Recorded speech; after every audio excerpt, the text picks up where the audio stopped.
শুভ সকাল সবাইকে আমন্ত্রণ জানাচ্ছি ২১শে বিজনেসে, সঙ্গে আছি হিরো জুম্মান। দর্শক, এই অনুষ্ঠানের মাধ্যমে আমরা জানিয়ে দেব দেশ বিদেশের ব্যবসা বাণিজ্য, অর্থনীতি ও শেয়ার বাজারের সর্বশেষ খবরাখবর। দর্শক, শুরুতে জানিয়ে দিচ্ছি দেশের পুঁজিবাজারের সর্বশেষ খবর। শেয়ার বাজারের এই মুহূর্তের খবর নিয়ে অপেক্ষা করছেন সহকর্মী রহমান নন। চলে যাচ্ছি তার কাছে।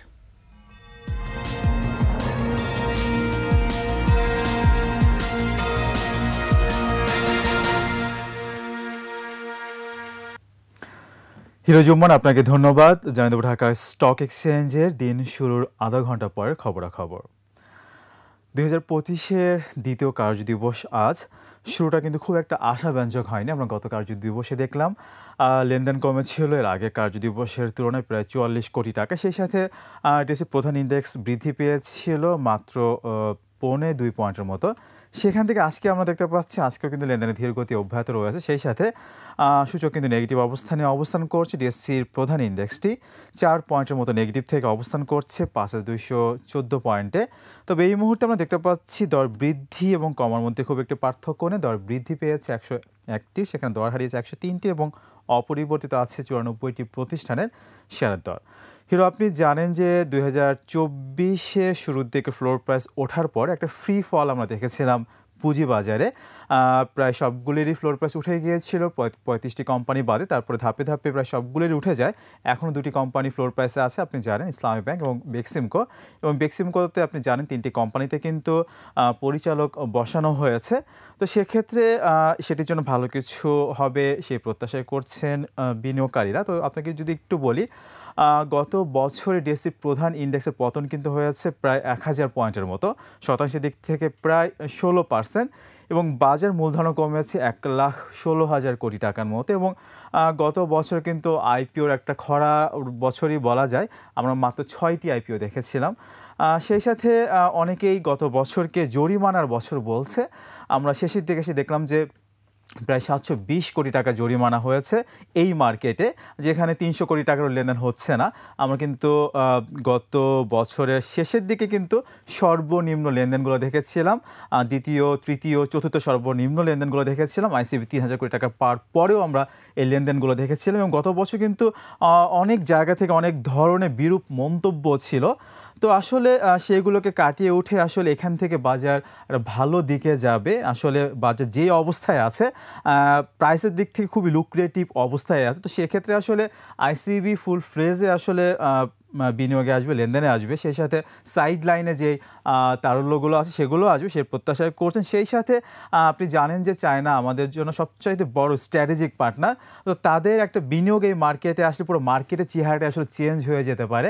আমরা ইদানিং কিন্তু বহির্বিশ্বের উন্নত দেশের মার্কেটের কথা বলি না, আমরা কিন্তু উদাহরণ হিসেবে ইদানিং দিচ্ছি ভারতের মার্কেট, পাকিস্তানের মার্কেট, শ্রীলঙ্কার মার্কেট, আমাদের আশেপাশে দেশের মার্কেটগুলোর কথাই বলছি। তারা কিন্তু আমাদের চাইতে অনেক ভালো অবস্থান এবং সেখানে যে আইপিওগুলো সেগুলো অনেক ভালো ভালো আইপিও আসে এবং খুব কম সময়ের মধ্যে আইপিওগুলো লিস্টিং হয়, যেখানে আমরা দেখি যে আইপিও তো আসে না। আর আইপিও আসতে গেলে কিন্তু অনেক দীর্ঘসূত্রিতার একটা ব্যাপার এবং সেই কারণে কিন্তু অনেক ভালো কোম্পানি আসলে এখানে আসতে চায় না।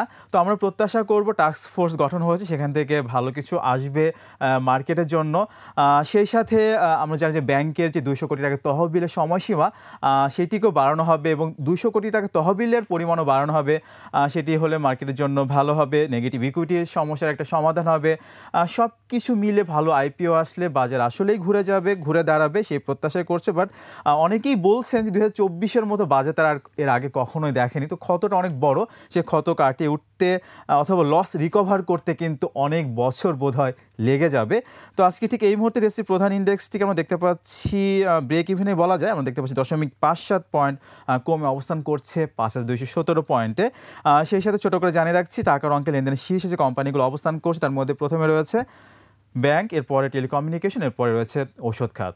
তো এই ঢাকা স্টক এক্সচেঞ্জের এই মুহূর্তের খবরাখবর। হিরো রহমান রনো, আপনাকে ধন্যবাদ।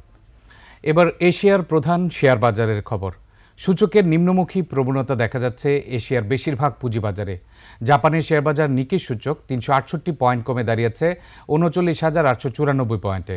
কমেছে হংকংয়ের শেয়ার বাজার, হ্যাংসেংয়ের সূচক 2 পয়েন্ট কমে অবস্থান করছে 19,767 পয়েন্টে। কমেছে সিঙ্গাপুর এসটিআই সূচক, এটি 2 পয়েন্ট কমে অবস্থান করছে 3,785 পয়েন্টে। চীনের শেয়ার বাজারে সাংহাই কম্পোজিট ইন্ডেক্স অবস্থান করছে ৩,৩২০ পয়েন্টে, যা আগের দিনের চেয়ে ৩১ পয়েন্ট কম।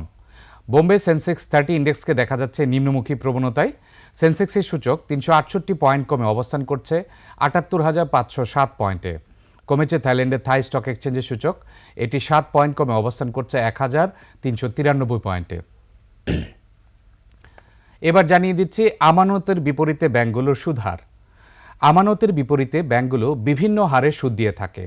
সঞ্চয়ী হিসাবে ৫০,০০০ টাকার নিচে থাকলে কোনো কোনো ব্যাংক আমানতকারীকে সুদ দেয় না।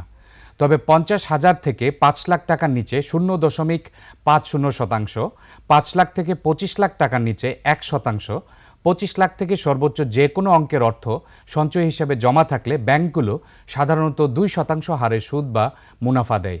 অন্যদিকে মেয়াদি আমানত তথা এফডিআরে ৬ মাস এবং ১ বছর মেয়াদি আমানতে ৬.৫% থেকে ১০%, ২ বা ৩ বছর মেয়াদি এফডিআরে ভালো ব্যাংকগুলো ৭.২৫ থেকে ৭.৭৫% পর্যন্ত সুদ দেয়। তবে তারল্য সংকটে থাকা কিছু ব্যাংক এখন ১০ থেকে ১২% পর্যন্ত সুদ দিচ্ছে। পলিসি রেট বেড়ে যাওয়ায় ব্যাংক ঋণ অনেক ব্যয়বহুল হয়ে গেছে। ব্যক্তিগত ঋণ বা পার্সোনাল লোনে ব্যাংকগুলো এখন গ্রাহকের কাছ থেকে ১২ থেকে ১৪% পর্যন্ত সুদ নিচ্ছে। ওয়ার্কিং ক্যাপিটাল এবং কার লোনের ক্ষেত্রে সুদের হারও এই মুহূর্তে ১৪% পর্যন্ত। তবে হাউস লোন সুদ কিছু কম। ব্যাংকগুলো হাউস লোন দিচ্ছে ১১ থেকে ১৩% সুদে। এদিকে ওয়ার্কিং ক্যাপিটাল লোনের প্রসেসিং ফি নির্ধারণ হয় ব্যাংক গ্রাহক আলোচনার ভিত্তিতে। আর পার্সোনাল লোন, কার লোন ও হাউস লোনে ব্যাংকগুলো কমপক্ষে ০.৫৭৫% বা সর্বোচ্চ ১৭,২৫০ টাকা প্রসেসিং ফি আদায় করছে। এবার দেশ বিদেশের ব্যবসা বাণিজ্য ও অর্থনীতির আরও কিছু সংবাদ।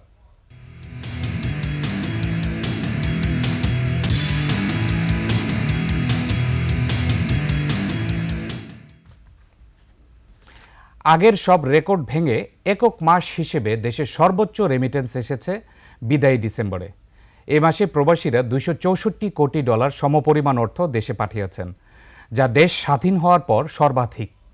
বাংলাদেশ ব্যাংকের তথ্য বলছে এর আগে এক মাসে সবচেয়ে বেশি $২৬০ কোটি রেমিটেন্স এসেছিল ২০২০ সালে জুলাই মাসে। এদিকে বছর ভিত্তিক হিসাবেও সবচেয়ে বেশি রেমিটেন্স এসেছে ২০২৪ সালে। গত বছর এসেছে $২৬৮৯ কোটি, যা আগের বছর ছিল $২১৯২ কোটি। এই হিসেবে রেমিটেন্স বেড়েছে $৪৯৭ কোটি। সাম্প্রতিক কোনো বছর এত রেমিটেন্স আসেনি। এদিকে রেমিটেন্স বাড়ায় বৈদেশিক মুদ্রার রিজার্ভ দ্রুত বাড়ছে।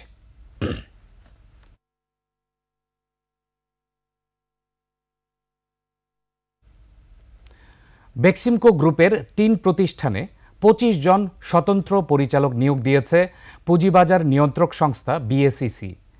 এর মধ্যে বেক্সিমকো লিমিটেডে ৯ জন, বেক্সিমকো ফার্মাসিউটিক্যালসে ৯ জন ও শাইনপুকুর সিরামিক্স লিমিটেডের ৭ জন স্বতন্ত্র পরিচালক নিয়োগ দেওয়া হয়েছে।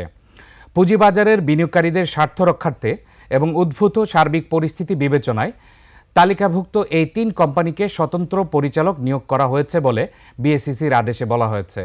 বাংলাদেশ সিকিউরিটিজ অ্যান্ড এক্সচেঞ্জ কমিশনের নতুন সিদ্ধান্তের কারণে বেক্সিমকো গ্রুপের এই ৩ কোম্পানিকেই স্বতন্ত্র পরিচালকরা পর্ষদে সংখ্যাগরিষ্ঠ হবেন। এই হিসেবে পরিচালনা পর্ষদের যে কোনো সিদ্ধান্তে গুরুত্বপূর্ণ প্রভাব রাখতে পারবেন স্বতন্ত্র পরিচালকরা।